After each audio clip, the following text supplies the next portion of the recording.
There's a lot out there about Kundalini, and I really want to address and how that Kundalini has been very misunderstood, and the misconception around Kundalini, the word Kundalini. And if you were to search and Google, you know, there's very much loads of terms and how it can be dangerous, etc. and things. But this is actually due to the religion. Religion has very much demonetized Kundalini, the word, but actually Kundalini is you. It's your life force energy. It's your innate power. It is us.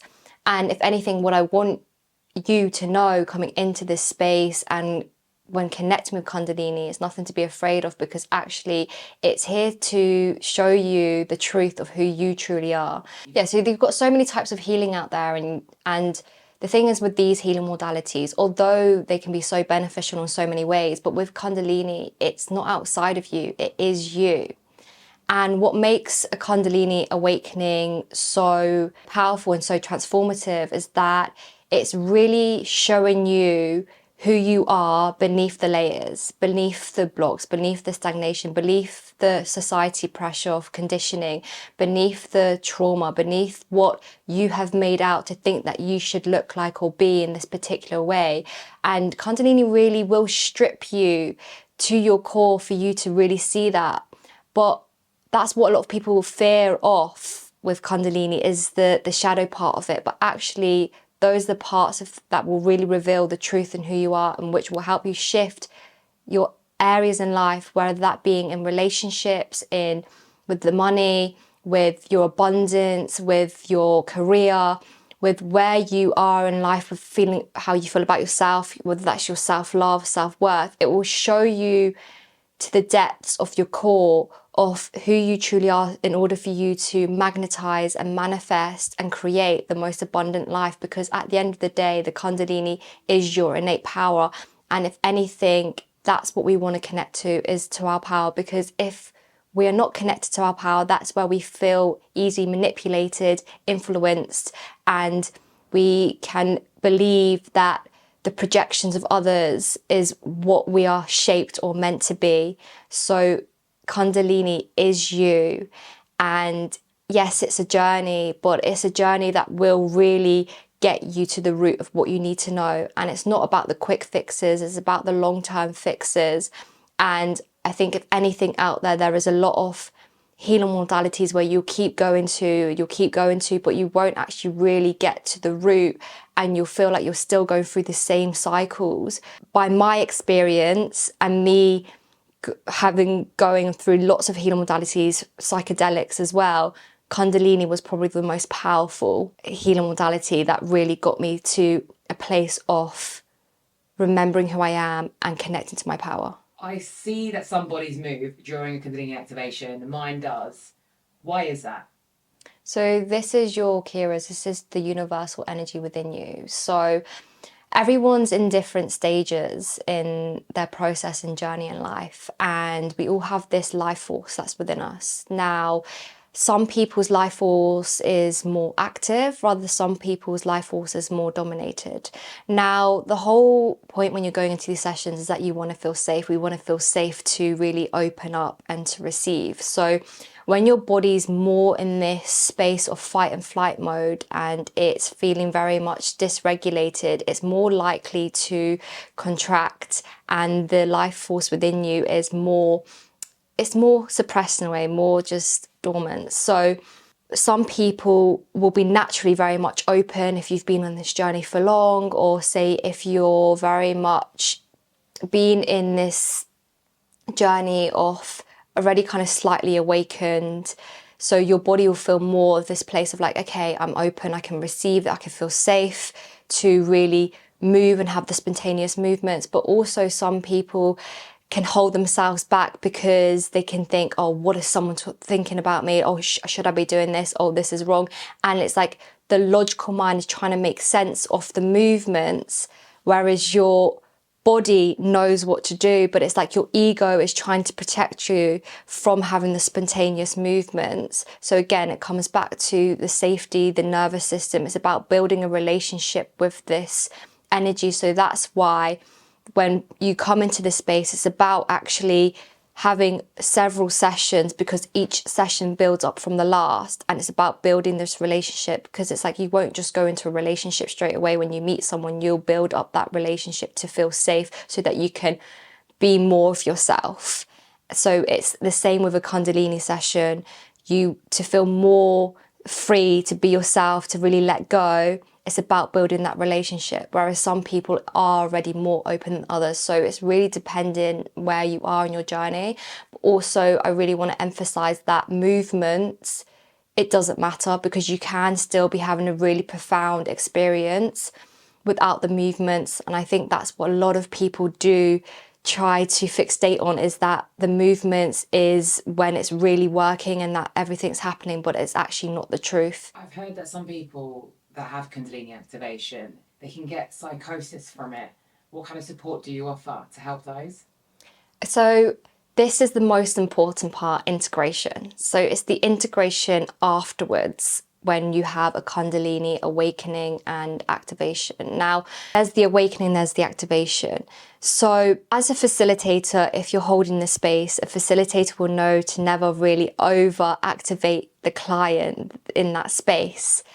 And this psychosis happens is when they have been overactivated and the body is trying to process too much. So instead of the Kundalini rises, it inverts itself and it stays stuck within the root. So the whole point when you're having a Kundalini rising, awakening, it's for the energy to rise. So when you have this psychosis, it's like turn back on yourself, because it's become stuck. It's come in this freeze mode because it's trying to process too much, because it was too much of an overwhelm. Also, this is like they say it's the dark night of the soul. So if anything, when you are going through this process, it's really important to get support and guidance by someone who knows and understands Kundalini. And this is the integration. Very important to ground. So grounding the energy to root, to really create this safety within your body. And to in this process also to journal, to, if anything, it's about creating the safety within your body. And if anything, I would advise you to seek out support with someone who knows about Kundalini, so that you know that you're not on this journey on your own, and so that they can help you throughout this journey of allowing the energy to again rise safely and securely, rather than it feeling too much and it starts to push against you rather than to flow through. Do you recommend any type of diet? A lot of people tend to be quite strict when it comes to having a Kundalini awakening, but is there anything that you recommend? So if anything, what I recommend is to trust your body. Your body has its own wisdom, its own intelligence. And this is the thing with Kundalini, it unlocks that within you. And if anything, the Kundalini guides you in what you want to eat. Because again, it's you. It is you. Connecting with Kundalini, you're going more in this purified state. And when you're more in this purified state, your body has this new muscle memory, this new intelligence, and it knows exactly what it wants to eat. So your diet can vary, and you'll just know the foods that you can eat. There is no specific strict diet. I mean, I was vegetarian, vegan before, and if anything, Kundalini guided me back to eating meat. My diet is very flexible. I know what I want to eat. I don't have a particular time. I don't count calories. If anything, I eat what I want when I want. And the weight has shifted off me by me actually cutting back from fad diets and from all these artificial things. The body knows what it wants. As soon as you connect to your truth and what the wisdom, the intelligence of the Kundalini, what it's telling you. So a lot of people talk about the womb and how powerful our wombs are and that they're a portal. I know that the womb has been a big journey with you. Can you tell us a bit about your journey with your womb opening? So my journey with my womb opening was the most profound, biggest shift.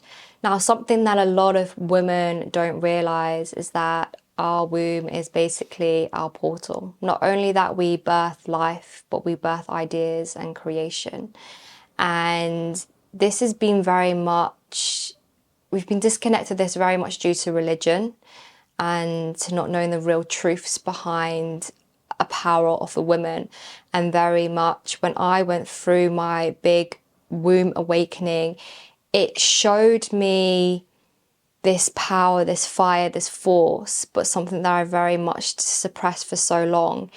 And when opening this and creating this space with me, although a lot of things were dismantling around me, and which I thought was my safety blanket, which I thought was meant for me, it actually aligned me more to my truth and allowed me to become more magnetic and more open to receiving the abundance of life, that being money, opportunities, and everything else with it, the abundance, the overall abundance. Because when you are in a contracting energy, you're contracting against life. All your creative ideas come into fruition, and that's when you become a magnet source to who you truly are. So if anything, my womb was what helped me to really remember my power, remember my worth, but also where I really got so sure in